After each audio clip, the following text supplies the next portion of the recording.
The country, according to a supermajority of Americans, is on the wrong track. A supermajority also don't think Joe Biden is capable of running again. He shouldn't be doing it.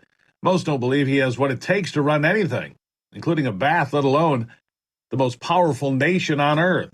However, Donald Trump, getting pummeled by activist prosecutors, is taking its toll in some ways, and it has the left tied, has left them tied, Biden and Trump. Can you believe that? What's funny about that is the left can't believe it, for different reasons than myself, of course. You see, I can't believe that, according to these polls, half of the country would even consider voting for Joe Biden over anyone or anything else, including a tree stump. But the left, they're shocked Joe Biden isn't leading by double digits, a guy who can not put together a coherent sentence or tell you what the policies are. Here's former Bill Clinton administration member and lifelong Democrat George Stephanopoulos, along with Donna Brazile, the one who infamously gave Hillary her debate questions in advance. They're talking about how shocked they are. Listen. It is kind of shocking in a way that despite all of the baggage that Donald Trump carries, he's tied with Joe Biden right now. Yeah, I mean, George, when I looked at that recent poll, the Wall Street Journal, I said, oh, this could keep me up at night. Look, the problem is, and the biggest challenge we face as Democrats, I say we because I'm a Democrat, is that young voters, young Black and Latino voters, they're not ready to come back to the party. They're not even looking at the so-called messaging that's being sent to them about the economy, about climate change, about student debt relief. They are worried about their future, and right now they're looking for a leader who represents their values and their vision. And I think the president's campaign is going to have to really, go deep and go hard to motivate those voters to come back within the Democratic Party coalition, because without them, it is a tight race, and it's going to come down to 4 states. Yeah, the geezer in chief's not getting it done with the young voters or a lot of other voters in general. But look out. Looks like some of the left are allowing that realization to creep in that they may have gone a bit too far in trying to jail Donald Trump, which, let's be honest, would be a death sentence for a man almost 80 years old. They're not only trying to jail him, but essentially kill him. Is it any wonder? A lot of Americans would have a problem with that. But like I said before, I don't know how 100% of Americans aren't lining up to stop this, but Trump derangement syndrome appears to be alive and well with quite a few people. Anyway, Brazile went on, and just listen to this. She tried to remember the last time you've heard a Democrat talking the way she's talking about Donald Trump. Here it is. But I have to say something, because, George, I'm old enough to say this.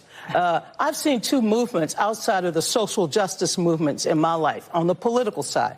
One was the Reagan movement. Reagan had a hold on his base, the country at large. They saw him as someone who was willing to stand up for American values, whatever that might have meant. Now, I thought it was reactionary. The other movement I saw was Barack Obama, hope and change. That galvanized the American people. I've never seen anything like this with Donald Trump. I mean, what doesn't kill you make you stronger? I mean, being convicted, being indicted, that's making him stronger. Raising $10 million using an ugly mugshot to raise money. This is a movement. And anyone who thinks that you can apply the old political rules to trying to defeat this candidate based on he's scary, he's ugly, whatever you might want to call him, this is a movement. And we have to respect the fact that it's a movement. Oh, it's a movement, Donna. You got that right. And really what they don't understand is that the Democrats have helped make Donald Trump a movement. Make America great again, a movement. Making America America again, a movement. The left-wing media covered him nonstop in 2016 in the hopes he'd get the nomination and be easy fodder for Hillary. When he actually beat Hillary, they made an alliance with the deep state to try to take him out by way of a soft but continuous coup. When that didn't work, they tried to impeach him, which has led us to our current situation. And all of that is to try and make Trump leave the race. Doesn't look like Trump's going to leave the race for any reason, however. Some are trying to block him from getting on the ballot in several states.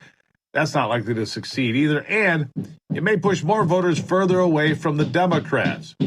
A bigger concern for most Americans is the appearance of weakness and frailty on behalf of Joe Biden, who often seems confused, cannot remember people's names, cannot find his way off the stage, and who has set a modern record for vacation time spent while in office at over 40%. What can Democrats do at this point? I mean, they led Joe to believe he was really in charge, though most of it is just play acting. Here, sign this. Smile and wave over there, Joey. Just keep walking. Don't say anything. Okay. And though Joe Biden has never been very smart, he's always been very arrogant, telling people he has a higher IQ or challenging them to do push-ups or whatever other embarrassing outbursts he would make, while lying about his background or his educational prowess. But how did they get him out of the race? It's after Labor Day. That means the race is getting serious. Sarah Bedford from the Washington Examiner laid out some of the huge problems Democrats would have if Joe Biden bowed out of the race now or waited even longer to do so. And the political risks are substantial. Well, I think there's two separate considerations for Joe Biden, and they sort of demand different things of him, right? From a governance perspective, if he were to drop out of the 2024 race right now, he'd essentially be a lame duck president. He would have no credibility on Capitol Hill, no real credibility to sign any executive orders. So basically, the rest of his presidency would be spent on that decision.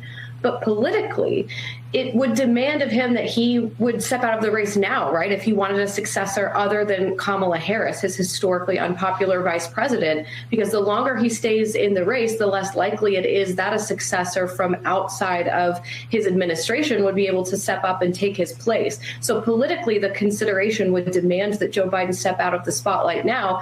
That would be forfeiting the rest of his presidency. And I think there is still a belief in the Democratic Party that Donald Trump, despite how high his unfavorables are, despite how politically weak he might be, that he is a tough Republican to beat. And Joe Biden is still, at this point, the only Democrat who's shown that it's possible to beat him. Yeah, but can he? Bidenomics, my friends.